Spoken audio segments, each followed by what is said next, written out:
ঘর জামাইয়ের বাচ্চা।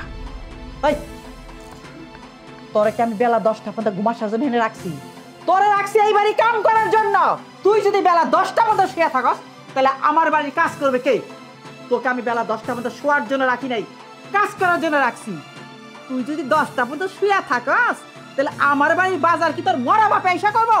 আসলে আম্মা গত রাতে ঘুমাতে একটু দেরি করে ফেলেছি, তাই কখন সকাল হয়ে গেছে বুঝতে পারিনি। এর জন্য আর কি ঘুম থেকে উঠতে পারিনি। আর তাছাড়া আর অথই তো আমাকে ডেকেও দেয়নি। অথই যদি আমাকে ডেকে দিত তাহলে সকাল সকাল উঠে যেতাম। গ্রামে তো কেউ আমাকে সকাল সকাল ডাকতো না, তাই সকালে ঘুম থেকে ওঠার অভ্যাসটা নেই। ফকিন্নির বাচ্চা, হ্যাঁ, জমিদারের মতো কথা বলে। সে নাকি বেলা 10টার আগে ঘুমের থেকে উঠে না। এই ঘর জামাইয়ের বাচ্চা, তোর বাড়িতে থাকতে তোকে কে ডেকে দিত আর কে দিত না সেটা দেখার বিষয় আমার না, কিন্তু আমার বাড়িতে থাকতে হলে তোকে সকাল 6টার সময় উঠে বাজার করতে হবে। আমরা কেউ তোদের মতো বসে খাই না, আমাদের অফিস করতে হয়। আর তোকে ঘর জামাই রাখার আগে তো সবকিছু বলেই রাখছি, তাহলে তো নাটক করস কেন? হ্যাঁ, এখন এত কথা বাদ দিয়ে বাজারে যা।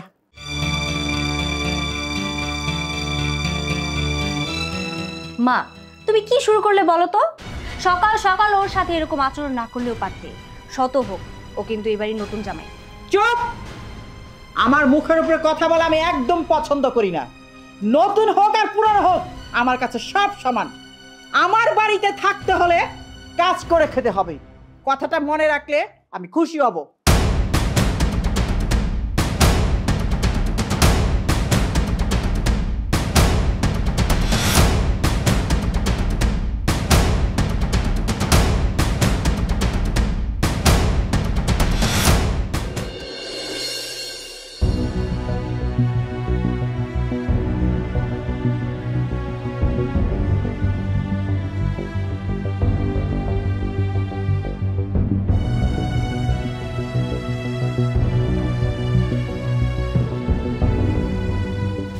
ঘরজামাইয়ের বাচ্চা, এই সামান্য বাজার করে রে কাইতে হয়ে পড়ছস।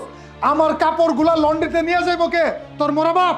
আসলে হয়েছে কি ভাইয়া, এক হাতে অনেকগুলো বাজার নিয়ে এলাম তো, তাই অনেক কষ্ট হয়ে গেছে। আমার মনে হয় না এই কাপড়গুলো নিয়ে আমি লন্ড্রিতে দিতে পারবো, সেই শক্তিও পাচ্ছি না। আপনি যদি কিছু মনে না করেন তাহলে কাপড়গুলো আপনি লন্ড্রিতে দিয়ে আসুন, আমি গিয়ে নিয়ে আসবো। ওরে ঘরজামাইয়ের বাচ্চা, তুই আমারে হুকুম করস? তোর তো সাহস মেলা বাইরে গেছে রে। তোর কথা শুনে আসমান ভাঙ্গা আমার মাথায় পড়তেছে। তোরা মা রে কই আজকে তোরে মুটি শিক্ষাটা দিতেছি। মা, মা, ও মা, মা। এই কি হইছে? এত চিল্লাচিল্লি করতেছিস কেন? হ্যাঁ, এই তোদের জন্য কি আমি শান্তি একটু ঘুমাতে পারবো না? আরে মা, কি হয়েছে তুমি জানো? তোমার এই ঘর জামাইরে আমি কইছি যে কাপড়গুলা লন্ড্রিতে যাই ইস্ত্রি করে আনতে। ওই আমারে কই কি বাজার কইরা ওই নাকি ক্লান্ত হয়ে গেছে, এই কাপড়গুলো নিয়ে যেতে পারবে না। আরো কি করছে মা জানো? ও আমারে হুকুম করছে, ও আমারে কইছে আমার কাপড় আমারে নিয়ে যাইতে। কত বড় সাহস! আমি যে মা ছোট থেকে বড় হয়েছি আজ পর্যন্ত কেউ আমার কোনো কাজের হুকুম দেওয়ার সাহস করছে? এই ঘর জামাইয়ের বাচ্চা আজকে দুঃসাহস করছে। আমি হইলাম দুলারি বেগমের একমাত্র সন্তান, ও আমারে বলে এই কাপড় নিয়ে লন্ড্রিতে যাইতে। এই ঘর জামাইয়ের বাচ্চা, আমার ছেলে যা বলছে তাকে সত্যি? আসলে মা, আসলে কি? আসলে কি? তুই কোন সাহসে আমার ছেলের মুখে মুখে কথা বলছিস? তোকে কি আমি ঘর জামাই রাখছি ঘরে বসে বসে খাওয়ার জন্য? আসলে মা হয়েছে কি, বাজার করে এসে শরীরটা অনেক ক্লান্ত লাগছিল, তাই আর কি ভাইয়াকে কথাটা বলেছিলাম। ওরে নবাবের বাচ্চা, তোর শরীর খারাপের আমি গুষ্টি গিলাই। এই তোকে মতো ফকিনের আবার শরীর খারাপ বলতে কিছু থাকে নাকি? হ্যাঁ, 3 বেলা খাওয়ার সময় তো একবারও কস না মা আমি খাবো না, আমার শরীরটা খারাপ লাগছে। হ্যাঁ, কাজের সময় শরীর খারাপ হয় কোথার থেকে? হ্যাঁ, তোদের ঢং আমি বুঝি না মনে করছস? আমি সব বুঝি। এই সব হচ্ছে কাজ না করার ঢং। আর আমি হচ্ছে দুলারি বেগম, আমার সাথে এই সব চলবে না। শোন, দুলারি বেগমের সংসারে ঘর জামাই থাকতে হলে তোকে কাজ করে খেতে হবে, না হলে ঘাড় ধাক্কা দিয়ে বের করে দেব। যা বেরো, বের হয় এদিকে।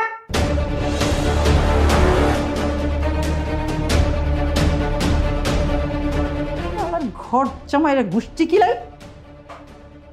শোন, এইসব কুকুরদের সাথে থাকতে হলে মুগুর ব্যবহার করতে হয়। আর আমতা আমতা করে কথা কইলে কুকুর না ঢৌ ঢৌ করে। এই জন্যই তো বলি মা, তুমি হচ্ছ দুলারি বেগম। যে তোমারে চিনে নাই ওর তো জন্মই হয় নাই। হয়েছে, তোমাকে ফেলাইতে হবে না। আরে সৈকত ভাই, তুমি কেমন আছো? তুমি তো বিয়ে করার পর আমাদের ভুলেই গেছো। আচ্ছা, তুমি না কোটিপতি বাড়ি জামাই, তোমাকে বাসায় কাজের লোক নাই, এই জামা কাপড়ে লোন দিতে যাচ্ছ কেন? আরে আশরাফুল, আর বলো না, সময় পাই না তো, এর জন্য কারোর সাথে দেখা সাক্ষাৎ হয় না। আসলে এই যে এইগুলো হচ্ছে আমার শাশুড়ি আম্মার শাড়ি আর কি, দামি শাড়ি। কাজের লোকের তো অভাব নেই, কিন্তু দেখো এই দামি শাড়ি যদি এই কাজের লোকের কাছে দিয়ে দিই আর একটা শাড়ি যদি চুরি হয়ে যায়, তাহলে চিন্তা করো কতটা ক্ষতি হয়ে যাবে। আমি তো চাই না আমার শাশুড়ির কোনো ক্ষতি হয়ে যাক, শত হলেও আমার শাশুড়ি আম্মা বলে কথা। শোনো, আমার শ্বশুর বাড়ির লোকজন আমাকে অনেক বেশি ভালোবাসে, বুঝতে পারছো? আচ্ছা, এখন আর তোমার সাথে কথা বলবো না, হ্যাঁ? আমার একটু কাজ আছে তো, আর এটা একটু দিতে হবে। আর তাছাড়া তোমার ভাবি আমাকে ছাড়া তো একটা মিনিট থাকতে পারে না। আর খাওয়ার সময় হয়ে গেছে, আমি দ্রুত বাসায় যাব। যতক্ষণ না যাব ততক্ষণ না খেয়ে বসে থাকবে। এর জন্য এটা লন্ড্রিতে দিয়ে বাড়িতে গিয়ে একসাথে খাবো, বুঝতে পেরেছো? আমি তাহলে এখন চাই। হ্যাঁ হ্যাঁ, বুঝতে পারছি। যেই পোলা তার মারে না দেখে এক মুহূর্ত থাকতে পারতো না, আর সেই পোলা তার মার 1 মাস 2 মাস হয়ে যায়, কোনো খোঁজ খবর নেয় না। কোটিপতি বাড়ি জামাই হয়ে গেছে তো। আমি যে কেন আমার মায়ের সাথে দেখা করতে যাই না, সেটা যদি তুমি বুঝতে তাহলে তুমি এসব কথা জিজ্ঞাসা করতে না। আচ্ছা, আমি তাহলে যাই, হ্যাঁ? পরে কথা হবে।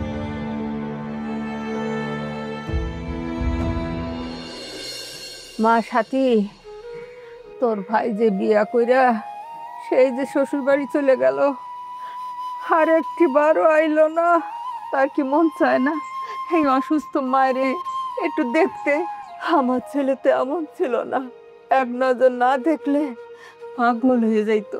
আশেপাশে মায়েরে খুঁজতো, যদি না পাইতো খুঁজা, তাইলে আমি যে বাড়িতে কাম করতাম ওই বাড়িতে যাইয়া চিৎকার করে ডাকতো, মা মা তুমি কই? আর সেই ছেলে আমার একদম ভুইলা গেছে। মার কথা তার একটুও মনে পড়ে না।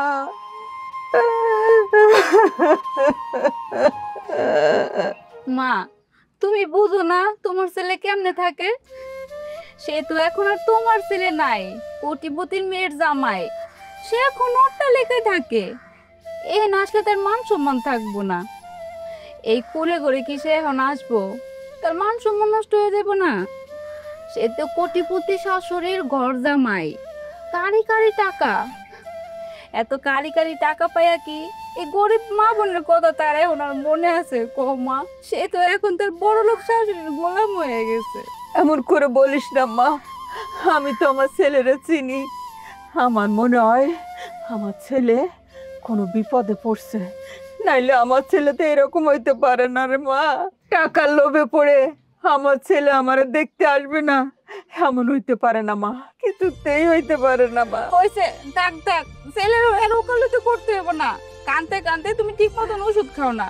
ডাক্তার তো কইলো যে আপনার মা ঠিক করে ওষুধ খায় না, যদি খাইতো এতদিনে ঠিক হয়ে যাইতো। বহ, আমি তোমার লিয়ে খাও না, ওষুধ লয়ে আইতেছি।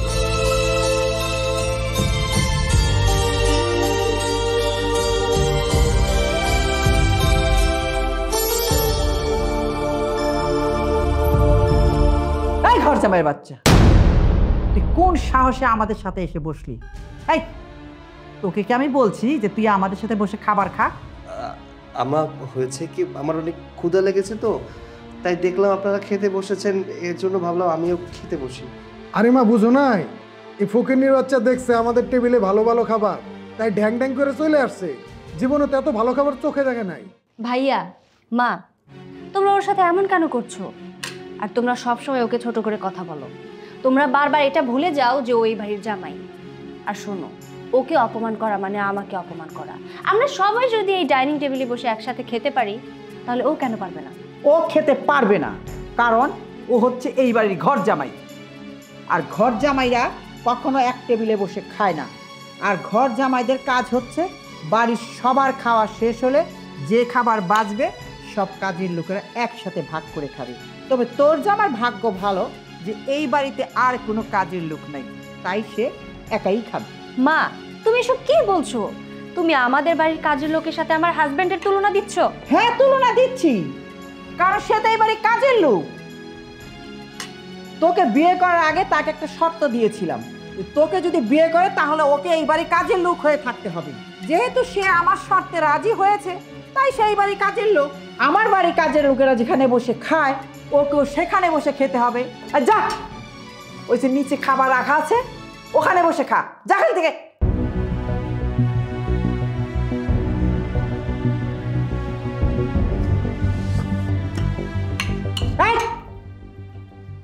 তুই কোথায় যাস? আমার হাজবেন্ড যেহেতু এই বাড়ির কাজের লোক, তাহলে আমিও তো কাজের লোকের বউ। তাই একজন কাজের লোকের বউয়ের কোনো অধিকার নেই তোমাদের মতো নামি দামি মানুষের সাথে একই টেবিলে বসে খাওয়ার। তাই এই খাবার আমি আমার হাজবেন্ডের সাথেই নিচে বসে খাবো। মা, তোমার মেয়ের কাহিনী দেখছো? ওর এই হাজবেন্ডের জন্য একবারে দরদ উতলায় পড়তেছে, কলিজা ফাইটা যাইতেছে। যত সব ঢং। আমি আর দেখবো তোর এই ভালোবাসা কতদিন থাকে।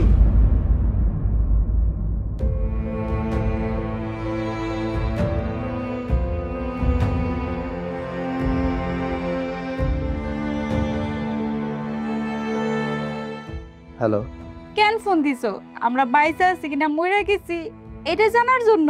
তাইলে শোনো, আমরা বাইসে আছি, যদি আমরা মইরা যাই তাহলে তোমার কাছে খবর পাঠানো হইব। আর মা বলছে সামনে মাস থেকে আমাকে আর টাকা পাঠাতে হইব না। মা তোমার টাকায় কোনো ওষুধ খাইব না।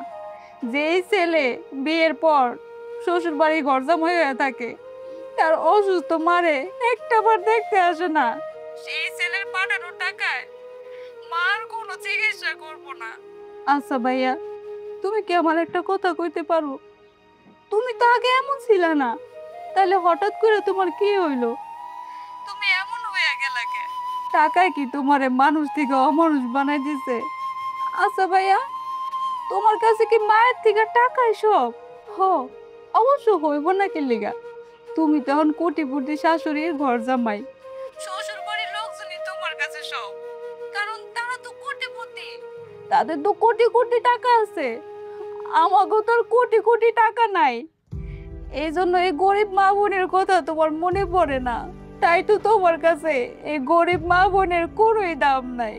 এই তোকে এত চ্যাটাং চ্যাটাং কথা বলতে কে বলেছে? হ্যাঁ, ঘরের ভিতরে থাকিস তো, বাইরের কোনো খবর তুই জানিস না।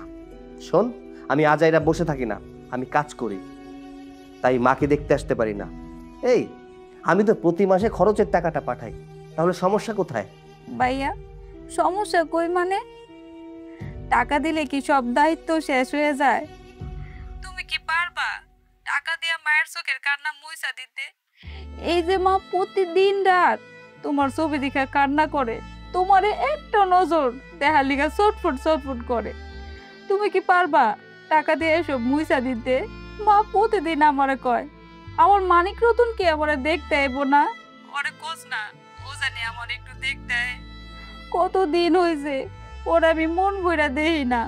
আচ্ছা, আমি কি মরার আগে আমার মানিক রতন রে মন ভইরা দেখতে পারুম না?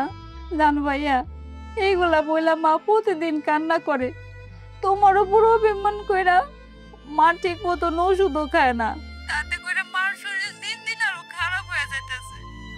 আচ্ছা ভাইয়া, তোমার কি একটু সময় হয় না এই অসুস্থ মাটার একটু দেখা যাইতে? তোমার কি একটু মন চায় না মানে দেখতে আসতে? ভাইয়া, তুমি যদি একটা বার মারে আসে দেখা যাইতা, মার আত্মাটা শান্তি পাইতো। দেখ, তোদের মতো আজাইরার সময় আমার কাছে নেই যে মাকে দেখতে আসবো। আমি আগেই বলেছি আমার এখানে কাজ আছে, আমি এখানে কাজ করি, বসে বসে খাই না। আর তুই আমাকে বলিস আমি কেন ফোন দিই না। এই যে ফোন দিলাম, ন্যাকা কান্না শুরু করে দিয়েছিস। আমার এই ন্যাকা কান্না একদমই পছন্দ না। আচ্ছা, ফোন রাখ। ভাইয়া, তুমি মানুষ না অন্য কিছু? আমার কান্না তোমার কাছে অভিনয় মনে হয়? মায়ের কান্নার কোনো দাম নাই তোমার কাছে? সি ভাইয়া সি, আমার ভাবতে ঘৃণা লাগতেছে। তুমি আমার ভাই, দোয়া করি তোমার মতন ভাই জানি কোনো বোনের না দেয়, আর তোমার মতন সন্তান জানি কোনো মায়ের গর্ভে না হয়। আর আমাগো না কোনো টাকা লাগবো না, তোমার টাকা তোমার কাছে রাখো। টাকার জন্য যদি আমরা না খেয়ে মইরাও যাই, তারপরও তোমার টাকা আমাগো লাগবো না। তুমি আর আমাকে ফোন দিও না, তোমার টাকা আমাকে লাগবো না।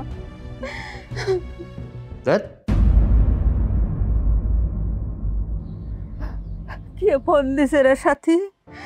আমার মানিক রতন ফোন দিছে? আমার মানিক রতন আইবো? আরে মা শোন, ওই যে একটা লাল মুরগি রাখছিলাম না, ওইটা কাইটে রান্না কর। কতদিন পরে আমার মানিক রতন আমার কাছে আইতেছে, আমি নিজের হাতে খাওয়ামু, আমি মন ভরে দেখুম। আমার মানিক রতন আমার সামনে বসে ভাত খাইবো। আমার মানিক রতন রে আমি কত আদর করুম। আমার মানিক রতন, আমার মানিক রতন রে আমি কত আদর করুম। আমি মন ভরে একটু দেখুম বাবা, বাবা কয়ে ডাক দেবো। আমার বাবারে আমি একটু দেখুম রে মা, আমার বাবারে আমি একটু দেখুম। মা, তোমার মানিক রতন তোমারে দেখতে আইবো না, তার এত সময় নাই তার অসুস্থ মারে দেখতে আহার। সে তো তার শাশুড়ির গোলাম, সে শুধু কল দিছিল তার দায়িত্ব পালন করার জন্য। তার পাঠানো টাকা আমরা পাইছি কিনা এটা জানার জন্য। মা, কি কইলি? আমার মানিক রতন আমার দেখতে আইব না? আমি বেঁচে থাকতে থাকতে আমি একটু দেখতে পারুম না? আরে না দেখেই কি আমার এই দুনিয়া থেকে বিদায় নিয়ে যাইতে হইব? আমার মানিক রতন আমি দেখতে পারুম না? না মা, তোমার সেই সৌভাগ্য হইব না।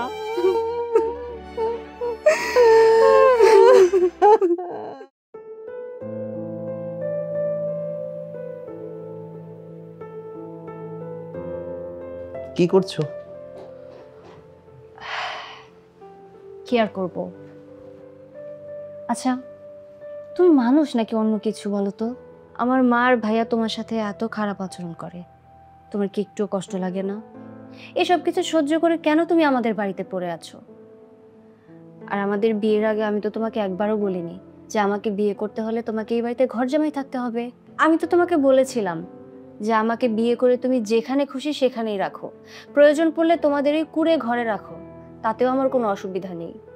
শুধু শুধু কেন তুমি মায়ের শর্তে রাজি হতে গেলে? মা যদি তোমার আর আমার বিয়েটা মেনে না নিত, তাহলে প্রয়োজন পড়লে আমরা পালিয়ে যেতাম। কেন তুমি শুধু শুধু মায়ের এই শর্তে রাজি হয়ে গেলে বলো তো? কেউ তোমাকে ছোট করে কথা বললে সেটা আমার সহ্য হয় না। আচ্ছা সৈকত, চলো না আমরা এই বাড়ি থেকে অনেক দূরে চলে যাই। আমার সামনে তোমাকে কেউ অপমান করে কথা বলুক, এটা আমি চাই না। আরে আরে পাগলি, তুমি কান্না কেন করছো? ওরা আমাকে অপমান কেন করবে? ওরা তো আমাকে শাসন করে। একটা পরিবারের মানুষকে শাসন করবে, এটা তো স্বাভাবিক। তোমার পরিবারকে আমি আপন করে নিয়েছি, তাই তাদের কথা আমার গায়ে লাগে না। দেখো, আমি চাকরির জন্য চেষ্টা করছি, কোনো জায়গায় চাকরি পাচ্ছি না। আমি তো বেকার, তোমাকে নিয়ে আমি কোথায় রাখবো বলো তো? তোমার সুখ যে আমার সুখ, আমি যে তোমাকে নিয়ে বাইরে কোথাও গিয়ে একটা বাসা ভাড়া করে রাখবো সেই সামর্থ্য আমার কাছে নেই। তোমার সুখের জন্য যদি একটু অপমান সহ্য করতে হয় তাহলে না হয় করলাম, এতে আমার কিছু এসে যাবে না। তোমাকে ভালো রাখাটাই তো আমার প্রয়োজন, তাই না? হ্যাঁ, আমি মানলাম আমাকে ভালো রাখা তোমার প্রয়োজন, কিন্তু যে মা তোমাকে 9 মাস পেটে রেখেছে, তোমাকে এত কষ্ট করে ছোট থেকে বড় করেছে, সে মাকে ভালো রাখা তোমার প্রয়োজন না? আচ্ছা সৈকত, আমাকে একটা কথা বলতে পারো? যখন তুমি আমার সাথে প্রেম করতে, তখন তো তুমি আমাকে বলতে যে তোমার মা তোমার পৃথিবী, এই পৃথিবীতে যদি তোমাকে কেউ অনেক বেশি ভালোবাসে সেটা তোমার মা তোমাকে ভালোবাসে। তুমি তোমার মাকে ছাড়া 1 সেকেন্ডও চলতে পারো না, তোমার মায়ের কিছু হলে তুমি মরে যাবে। তাহলে এখন কি এমন হয়েছে যে 6 মাস হলো তুমি তোমার মায়ের সাথে দেখা করতে যাও না? আমি যেতে চাইলে তুমি আমাকেও সাথে করে নিয়ে যাও না। আমি তো তোমাকে একবারও বলিনি যে তুমি তোমার মায়ের সাথে দেখা করতে পারবে না, তোমার মায়ের সাথে কোনো যোগাযোগ রাখতে পারবে না। তাহলে কেন তুমি তোমার মায়ের সাথে যোগাযোগ রাখো না, কথা বলো না? এই জিনিসটা না আমার মাথায় ধরে না। শোনো, আমার মা একটু বেশি ইমোশনাল। আমার মায়ের সাথে যদি দেখা করতে যাই তাহলে আমার মা আমাকে আর আসতে দিবে না, তার মায়ার জালে আমাকে আটকে রাখবে। এর জন্যই তো আমি মায়ের সাথে দেখা করতে চাই না। আচ্ছা তুমি এ নিয়ে একদমই কোনো চিন্তা করো না, রাত অনেক হয়েছে, কালকে আবার সকাল সকাল উঠে বাজারে যেতে হবে। আমি শুয়ে পড়ি, তুমিও শুয়ে পড়ো।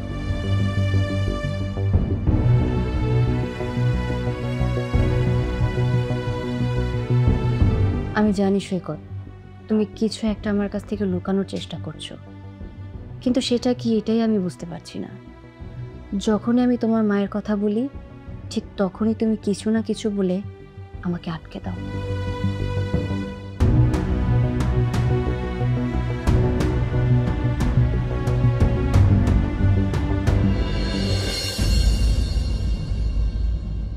আম্মা, যদি কিছু মনে না করেন তাহলে আমি আপনাকে একটা কথা বলি। আসলে অনেক দিন তো হলো মায়ের সাথে কোনো দেখা সাক্ষাৎ হয় না। কালকে বোন ফোন দিয়ে বলল মা নাকি খুব অসুস্থ। মা কান্না করছিল আর আমাকে দেখতে চাচ্ছিল।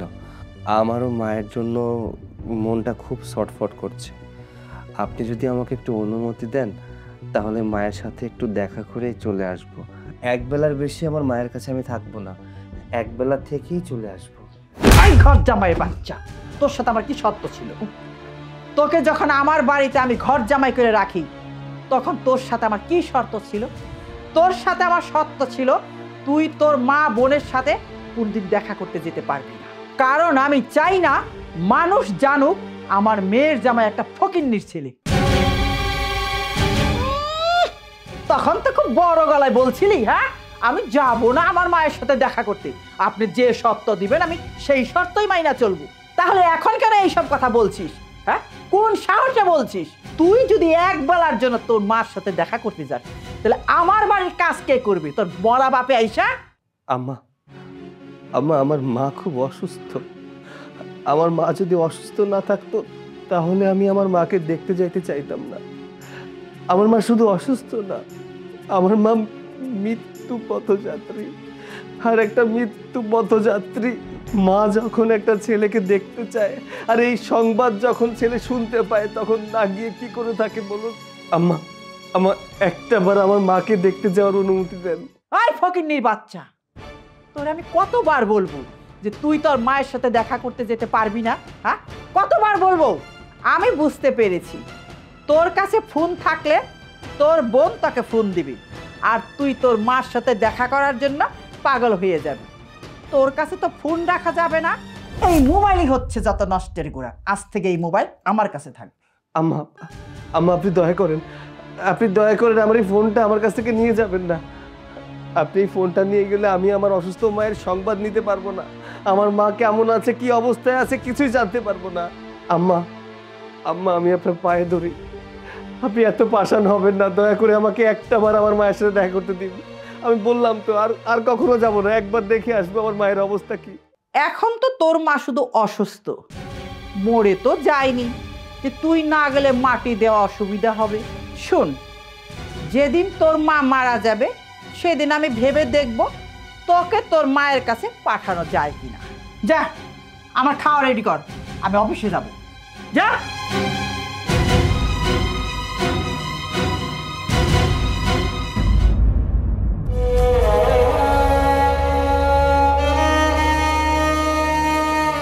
সাথী কই গেল? আমার তো না করে। সাথী রে, তুই তো না করস মা, আমি কি করুম? মা, মা, আমি তো আর পারি না মা। সাথী, সাথী, সাথী রে, ও মা, মা রে, সাথী, ও সাথী রে, সাথী। মা, মা, তোমার না কতবার কইছি তুমি কোনো কাজ কামে হাত দিবা না, তুমি কি আমার কোনো কথাই শুনবা না? কি লিগা তুমি পানি আনতে আইছো মা? মারে, ওসব কথা বাদ দে, আমার মানিক রতন একটা ফোন দে, আমার সময় কম মা। মা তুমি কষ্ট পাও না, আমি এমনি ভাইয়ের ফোন দিতেছি।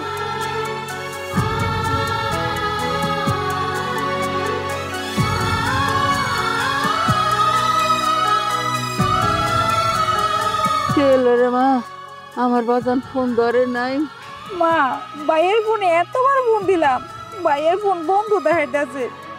ভাইয়ের কি কোনো কিছু হয়েছে নাকি? কোনোদিনও তো ভাইয়ের ফোন বন্ধ থাকে না। যত রাইতেই ফোন দেই ভাইয়া ফোন দিলে আমাকে লোক কথা কয়, কিন্তু আজকে দিনের বেলা এতটি ফোন দিলাম ভাইয়ের মোবাইল বন্ধ। মা, ভাইয়ের মনে হয় কিছু হয়েছে, ভাইয়া ফোন ধরে না। তাইলে কি আর আমার মানিকের লগে আমি আর কথা কইতে পারুম না? ওর কণ্ঠটাও আমি শুনতে পারুম না? শোন মা, আমি তোর একটা কথা বইলা যাই।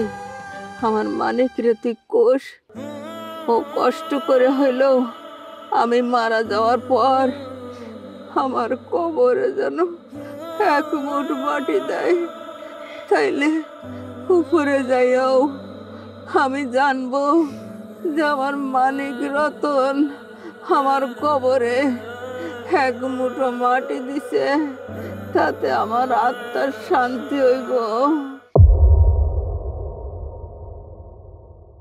মা, মা, মা, মা, মা, মা, ও মা, মা তুমি কথা কও মা, মা, মা।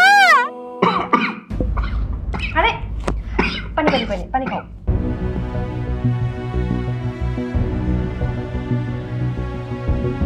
তোমার কি হয়েছে বলো তো? এমন দেখাচ্ছে কেন? আর তুমি তো ঘামছো অনেক। আমার কি হয়েছে আমি নিজেই বুঝতে পারছি না। আসলে মায়ের কথা খুব মনে পড়ছে। মায়ের সাথে একটু দেখা করতে পারলে খুব ভালো হতো, একটু কথা বলতে পারতাম। কীভাবে কথা বলবো বুঝতে পারছি না। আমার তো ফোনও নাই, ফোনটা থাকলে মায়ের খবরটা নিতে পারতাম। মায়ের কথা মনে পড়ছে? তাহলে তুমি এক কাজ করো না, মায়ের কাছে যাও, মায়ের সাথে দেখা করে আসো, কথা বলো, তোমার অনেক ভালো লাগবে। আর তুমি বললে তোমার ফোন নেই, তোমার ফোন কি হয়েছে? এখন যদি অথৈকে সত্যি কথাটা বলে দেই তাহলে এই নিয়ে মায়ের সাথে অনেক ঝামেলা করবে। আমি চাই না আমার জন্য তার মায়ের সাথে কোনো ঝামেলা হোক। মায়ের কাছ থেকে সন্তান আলাদা থাকলে সন্তানের যে কতটা কষ্ট হয় সেটা আমি জানি। আমি চাই না আমার মতো কষ্ট আর অন্য কোনো সন্তান পাক। আজকে শুধু চাকরিটা একবার হয়ে যাক, তারপর শাশুড়ি মায়ের সাথে আমার সব চুক্তি শেষ। আমি আমার মায়ের কাছে ফিরে যাব, আমি আমার মায়ের সাথেই থাকবো। এই কি ভাবছো? কি হয়েছে তোমার? বললে না তোমার ফোনের কি হয়েছে? ওই ফোনটা হাত থেকে পুরো নষ্ট হয়ে গেছে, তাই ফোনটা ঠিক করতে দিয়েছি। কয়েকদিনের ভিতরে ফোনটা ঠিক হলে মায়ের খবর নিয়ে নেব। আচ্ছা, এই ব্যাপার, আমি বুঝতে পেরেছি। কোনো ব্যাপার না, আমার ফোন আছে না, আমার ফোন দিয়ে কথা বলো বাড়িতে। না না থাক, আমার ফোনটা ঠিক হলে তারপর মায়ের সাথে কথা বলবো। ও একটা কথা বলতে তো ভুলে গেছি, আজকে আমার ইন্টারভিউ। একটা চাকরির দরখাস্ত করেছিলাম, তাই একটু পরে ইন্টারভিউ দিতে যেতে হবে। তুমি দোয়া করো আমার চাকরিটা যেন হয়ে যায়। অবশ্যই, দোয়া তোমার জন্য সবসময় থাকবে। এবার খেয়ে নাও। আচ্ছা, খেয়ে তাড়াতাড়ি বেরোতে হবে। মা, মার কথা কও মা। সাথী, এই সাথী, তোর কি হয়েছে? কান্দাছিস কে? আমার মা নাই রে। কি কস? আমার মা আমার একা বলে চলে গেছে। আমার মা নাই। তুই আমার মার কাছে যাবো, আমি আমার বাইরে খবর দেই।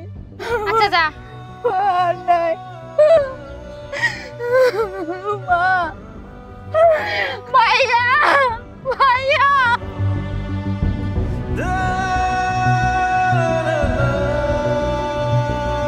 ভাইয়া, ভাইয়া, ভাইয়া, ভাইয়া। এই কে তুমি? তোমার তো আগে কখনো দেখি নাই। ও বুঝতে পারছি, আজকে যে এই বাড়িতে কেউ নাই এই খবরটা পায়া তুমি চুরি করতে আইছো, তাই না? না না ভাইয়া, আমি চুরি করতে আসি নাই, বিশ্বাস করেন, আমি চুরি করতে আসি নাই। আমি তো এখানে আসছি আমার বাইরে খোঁজার জন্য। আমার বাইরে একটা খবর দেওয়ার আছে। সকাল থেকে বাইরে ফোন দিতেছি, কিন্তু ফোন বন্ধ দেখাইতেছে। আমার বাইরে একটু ডাক দেন না, বাইরের সাথে জরুরি কথা আছে। কি তোমার বাইরে খোঁজার জন্য আইছো এই বাড়িতে? কে তোমার ভাই? এই বাড়ির গরজামাই সৈকত আমার বড় ভাই। ও তুমি ওই চাকর ঘর জামাইয়ের বোন? এই জন্য তো কই, ওই যে চেহারায় না কেমন যেন একটা মিল আছে। চাকরের বোনটা তো দেখতে অনেক সুন্দর আছে, দেখে আবার সহজ সরল মনে হইতেছে। আজকে বাড়ি পুরাই ফাঁকা, কাজ হবে জাকা টাকা। এই সুন্দরী পরিডারে হাতের কাছে পায়া সাইরা দেওয়াটা উচিত হইব না? ও তুমি অথের ননদ, মানে তো আমার বিয়ে হয়। আচ্ছা তুমি দাঁড়ায় আছো কেন? বসে বিশ্রাম নাও। তোমার দেখে তো মনে হইতেছে তুমি অনেক ক্লান্ত। তোমার ভাই একটু বাইরে গেছে, তুমি ঘরে যায় বিশ্রাম নাও, আমি তোমার বাইরে খবর পাঠাইতেছি। আমার বিশ্রাম নিব না, আপনি আমার বাইরে খবর পাঠান। আমার ভাইয়ের সাথে আমার জরুরি কথা আছে, আমার বাইরে খবর পাঠান একটু। আচ্ছা তোমার ভাইয়ের আমি খবর দিতেছি। এই জায়গায় দাঁড়ায় থাকবা, শরীর খারাপ লাগবো না? আর দেখাই তো মনে হইতেছে তুমি ক্লান্ত। আসো আমি তোমার রুমে নিয়ে যাই। আসো তো, আরে আসো আসো আসো আসো। আরে বিয়ার আসো না। আরে বসে বসে। না, আমার কাছে আসবেন না। ভাইয়া, ভাইয়া বাঁচাও আমাকে। ভাইয়া, আমাকে বলবেন না।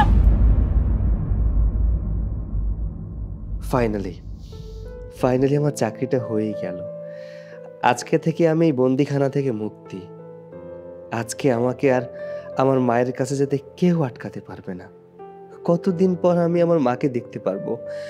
আমার তো আর সহ্য হচ্ছে না, কখন যে মায়ের কাছে যাব আর মাকে জড়িয়ে ধরবো। কতদিন মায়ের হাতের আদর খাই না, মায়ের কাছ থেকে মানিক রতন ডাক শুনি না।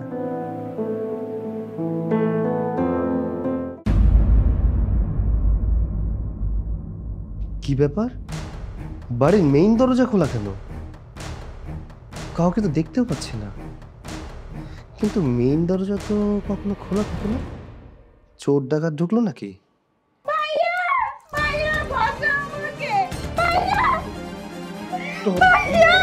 এই, তোর এত বড় সাহস! তুই কি ব্যাপার, তুই এখানে কেন? এই বাড়িতে কখন এসেছিস? ভাইয়া, হঠাৎ করে মার শরীর অনেক খারাপ হয়ে গেছে। মা বারবার তোর সাথে কথা বলতে চাচ্ছিল, এই জন্য আমি তোকে অনেকবার কলও দিয়েছিলাম, কিন্তু তোর ফোন বন্ধ ছিল।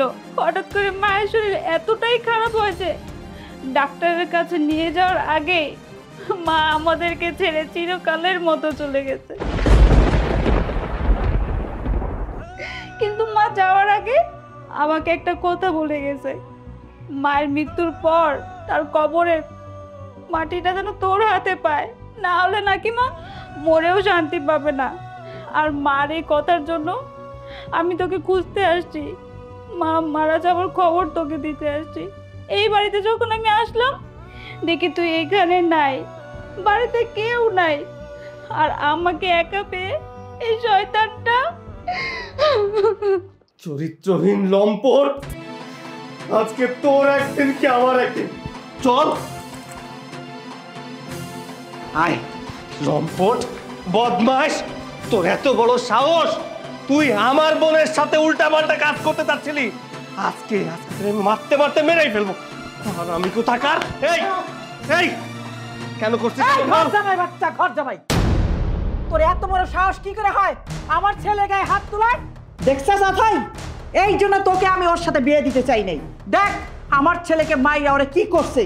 মা দেখছো, শুধু শুধু এই গরজামাইটা আমার এইভাবে মারছে। এই হারামজাদা, তোকে আমি শুধু শুধু মেরেছি? বল। এই ঘর জামাইয়ের বাচ্চা, তুই শুধু শুধু মারছ না তো কিসের জন্য মারছ? আমার ছেলে কি করছে? আর এই মেয়েটাকে? এই মেয়েটা আমার আপন বোন। মায়ের মৃত্যুর সংবাদ দেওয়ার জন্য এখানে এসেছে। আপনি তো আমার ফোন নিয়ে গিয়েছেন, তাই সকাল থেকে আমার বোনটা আমাকে কল দিচ্ছিল, কিন্তু ফোনে পাইনি, তাই সংবাদ দেওয়ার জন্য এখানে এসেছে। আর এই সুযোগ নিয়ে আপনার এই গুণধর সন্তান আমার বোনের সাথে। ছি, ছি, ছি, ছি, ছি। আমার ভাবতেও ঘৃণা হচ্ছে যে আপনার সন্তান এত বড় কুলাঙ্গার। আমি ওকে মারবো না তো কি আদর করব? আজকে যদি আমি সময় মতো বাড়িতে না আসতাম তাহলে আমার বোনটা সর্বনাশ হয়ে যেত। সৈকত, তুমি এসব কি বলছো? আমি তো কিছুই বুঝতে পারছি না। তুমি তো আমাকে বলেছিলে তোমার ফোন নাকি হাত থেকে পড়ে নষ্ট হয়ে গিয়েছে, তাহলে মা কি করে তোমার ফোন নিল? হ্যাঁ বলেছি, সমস্ত মিথ্যা কথা বলেছি, কারণ তোমার মায়ের আসল চেহারা যেন তোমাদের সামনে কখনো না আসে, তাই তোমাদেরকে সবসময় মিথ্যা কথা বলেছি। আজকে তোমার মা এসব বলতে বাধ্য করেছে। আমি সব সময় তোমার মায়ের অত্যাচার সহ্য করেছি। তোমরা আমাকে বলেছো না কেন আমি তোমার মায়ের অত্যাচার সহ্য করে এই বাড়িতে পড়ে আছি? কেন আমার মা অসুস্থ থাকা অবস্থায় আমি মাকে দেখতে চাইনি? আজ বলবো, সমস্ত কথা তোমাদেরকে বলবো। জানা দরকার উনি যেদিন আমার সাথে পার্সোনালি কথা বলতে চেয়েছিল সেদিন। আন্টি, আপনি আমাকে এইভাবে ডাকলেন যে? দরকার বলেই তো ডেকেছি। শোনো, আমার মেয়ে অথইকে বিয়ে করতে হলে তোমাকে আমার বাড়ি ঘর জামাই হয়ে থাকতে হবে।